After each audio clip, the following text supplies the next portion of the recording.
Hey everyone, Anthony here. Am I gonna ever be in focus? Who knows anymore? I just woke up and whatever. So we gotta fix focus.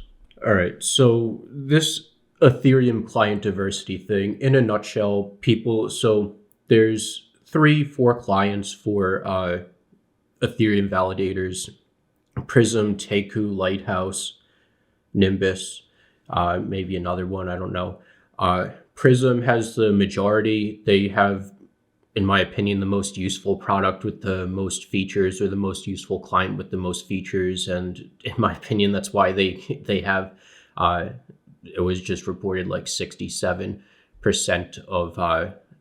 of Ethereum's validator usage is with Prism. So people are saying this is bad because it'll prevent the merge, and if there is a bug in the if there's a bug in the Prism client, it will prevent the merge to have a super majority. Apparently, 67% is a super majority. Again, these words that are being made up to make it seem like a bigger issue than it really is. A super majority, 67%. Uh, all right. So if they're saying if there is a consensus bug in the Prism client at the time of the merge, it will prevent the merge, and all the Prism clients are going to be slashed. So yeah, that's true if it happens, and but the risk is extremely low for that to happen, because one, test nets are used extensively and diligently in Ethereum. If there was going to be a consensus bug, it would be picked up immediately in the testnet, because as soon as it switches over to the merge and there's a disagreement in consensus bugs are the easiest to pick out because they're immediately apparent, because the network works constantly the same way, validating transactions and everything and forming consensus on transactions. And as soon as that happens, as soon as the merge happens, there will be a consensus bug will be immediately apparent, and it will be immediately apparent in the testnet, because testnets are extensively used before any of these clients are deployed in the mainnet in actual Ethereum. Number two, in the entire history of Ethereum, there has never been a client consensus bug. Geth has been running as the super majority. You can say Geth has more usage than Prism, more market share of the execution consensus clients than Eth2's validators have. And Geth has never had a consensus bug in the 8+ years that Ethereum has been running using Geth. And this was never a problem. No one was ever like, oh, if there's a consensus bug in Geth, it's such a big deal, blah, blah, blah. We need client diversity to use parity and these other execution and consensus clients in Ethereum. It was never a problem before. Now it's a problem, apparently. So Geth has been running for 8+ years. There's an instance where people are pointing out, oh, well, there was a fork due to a consensus bug in August. Therefore, like, they're using this as an example. There was a fork in August because of a Geth consensus client or Geth consensus bug. No, that's not the case. The consensus bug was caused because there were a small group of miners that didn't upgrade their Geth software. And that small group of miners, the bug was caused because they were using an old version of the software.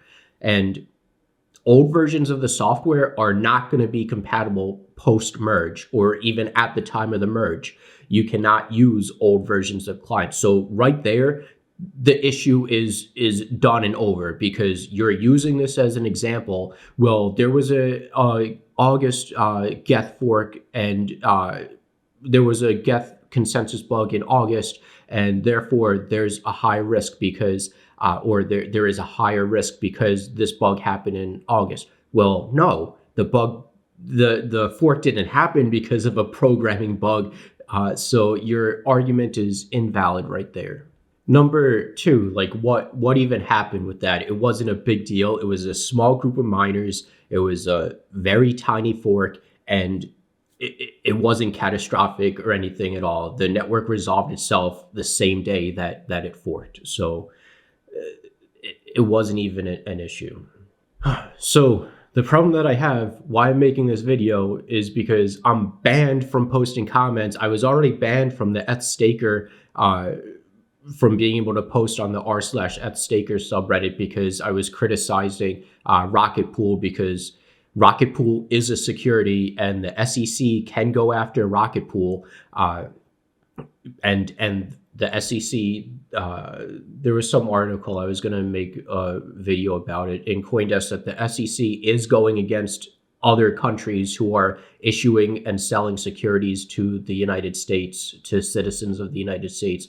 So people keep saying, oh, well, Rocket Pool, it doesn't matter that Rocket Pool is a security because the SEC can't go after them because it's in August because they're in Australia. That's not true. So anyway, I was banned because this guy Superfizz in ETHStaker is a lead marketing, is the lead of the marketing team for Rocket Pool. Posts all this promotional stuff on Rocket Pool in the r/ETHStaker subreddit. Posts videos on the ETHStaker thing promoting Rocket Pool, in the ETHStaker YouTube channel promoting Rocket Pool. And all I'm doing is trying to tell people that there is risk, and to not just blindly believe people that are, or not to just blindly dump everything into Rocket Pool, because the way that it comes off in ETHStaker is that Rocket Pool is this super decentralized thing that is like the end all be all to decentralized staking for people who have less than 32F.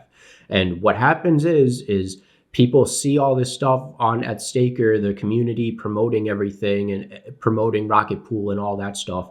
And then people end up losing money because there's these risks that the community wasn't talking about. So I'm trying to protect people when I talk here, and I get banned from ETHStaker. And also, like many months ago, I made all these points about client diversity in ETHStaker. So already the people in r/ETHStaker don't like me because of that.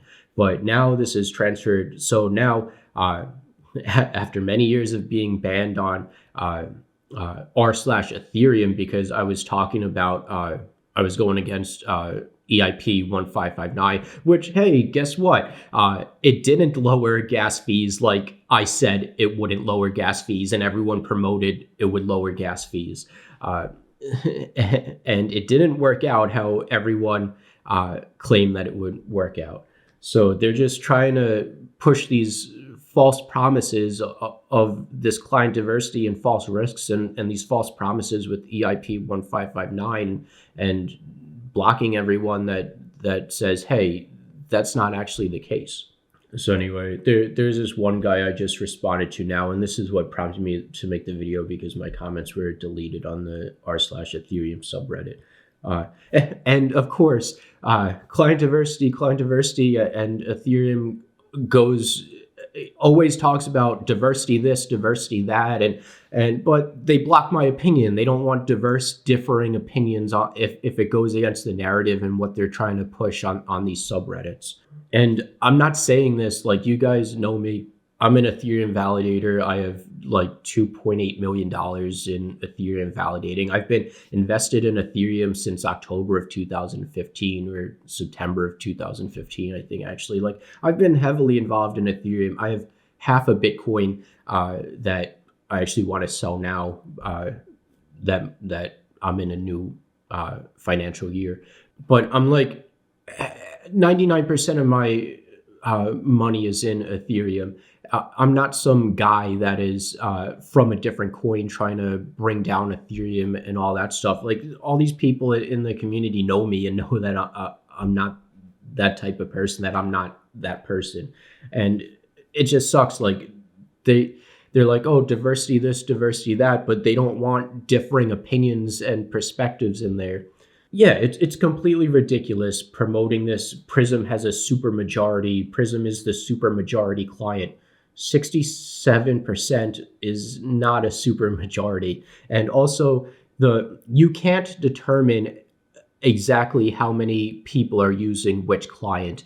They're using a fingerprinting method, and I'm not even going to debate that because I'm just accepting that this 67% is accurate. It's like I'm accepting it's the best way that we can tell how many people are using which client or which client has the highest percent. But it's using like a fingerprinting thing that can be modified and spoofed. So I'm not even going to go out on conspiracy theories about that because I don't really care. But like, listen to this one thing. I think that the also slashing penalties are higher if other clients are slashed at the same time you are, especially if there is no finalization happening. So it is quite risky to use a majority client. That's what this person said, and that's what I just replied to in the beginning of this video. No, it's not risky. You're not saying that it's risky to use a majority client. You're saying that the penalties are high. The risk is actually quite low. Like I said, the risk is quite low for this to happen. The slashing penalties are higher if other clients are slashed at the same time you are. Yes, the slashing penalties are higher. So therefore, the conclusion is it is quite risky to use a majority client. No, you're arguing the penalties are high. The penalties are high does not mean that there's a high level of risk. It's like saying, I don't know, like it's very dangerous to drive your car. You can get into an accident. Therefore, it's very risky to drive your car. No, driving is actually fairly safe. It's just like these inconclusive correlations that just happen here. But guys, please share this video because like I'm getting banned left and right, and my opinions being banned and removed and all that constantly. And that's one of the reasons I have this YouTube channel, is to give myself a voice and all that stuff for important stuff, to bring out all this stuff and whatever that I see. And I'm not anti-Ethereum. I see through this bullshit, and I need to say something about it. All right, take care, guys. Thank you, and goodbye.